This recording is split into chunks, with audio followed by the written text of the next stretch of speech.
Fa 8 anys que porta fent-se aquest esdeveniment i vam passar després de la pandèmia, que eren uns 40-50 estudiants, fins al dia d'avui, en aquesta 8a edició, que ha estat més de 150 estudiants que han participat.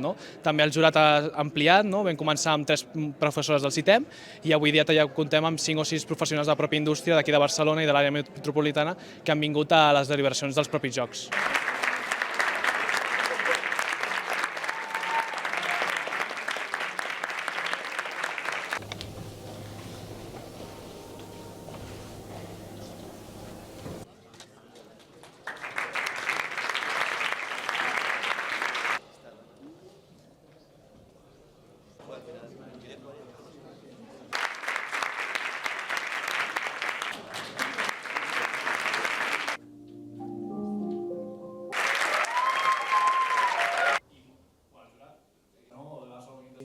Jocs, multimèdia o bé vosaltres tots junts i juntes.